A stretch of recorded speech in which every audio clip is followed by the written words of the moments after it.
Bedouin tribesmen in Libya ride to greet their head of state, Muammar Gaddafi. So who is this man who prays 5 times a day and bases his revolution on religion?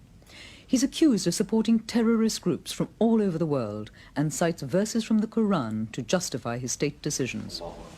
Is he a dangerous religious fanatic? He says he is simply a soldier for Islam.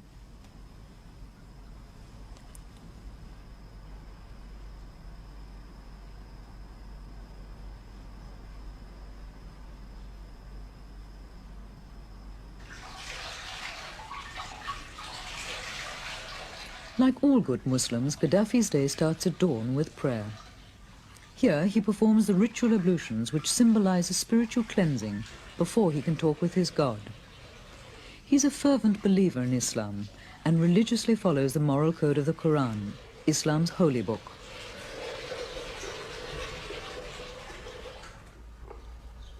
"7 a.m. Breakfast is a simple meal. A glass of milk, coffee and a piece of bread. It's a soldier's house, furnished right out of the local store and identical to the other officers' homes in the Tripoli barracks. But this is no ordinary soldier. This is the mercurial strongman who is dragging Libya from the poverty of the Middle Ages into the oil technology of the 20th century, according to a code of conduct 1400 years old. He grew up tending his father's camels and goats. His parents were illiterate Bedouin, and it was here that Gaddafi's concern was for of the oasis in the desert interior. Today, his parents still live here in a tent. His parents' austerity is part of Gaddafi's showmanship as the champion of the simple and virtuous in Bedouin life. It was here at his mother's side that the young Gaddafi's great devotion to Islam was founded and nurtured. I asked them what Gaddafi was like as a child. His father said that he was a pious little boy who never forgot his prayers and that he was reserved and shut in on himself. At primary school, we were too poor to pay for lodgings, so he slept in the mosque and walked home 20 kilometers through the desert every weekend. His mother had only one complaint.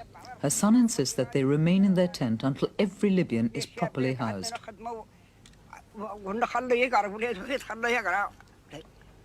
He's 35, twice married, and has 5 children. There's no bulletproof Bentley waiting. Instead, he drives himself to work in a simple Peugeot 504, identical to the thousands of other Peugeots flooding Tripoli. He ignores personal security and often, unannounced, drives off alone into the country to meet his people. He doesn't drink, as the Quran demands, nor smokes. He's a good-looking man with a gaunt and anxious look. Revolutionary Command Council headquarters in the heart of the barracks is the powerhouse of the revolution. It's a sort of White House, Pentagon and Whitehall all rolled into one, and protected by a stable of tanks and heavily armed soldiers that we were not allowed to film. It's 7:20 in the morning and Gaddafi is the first to arrive.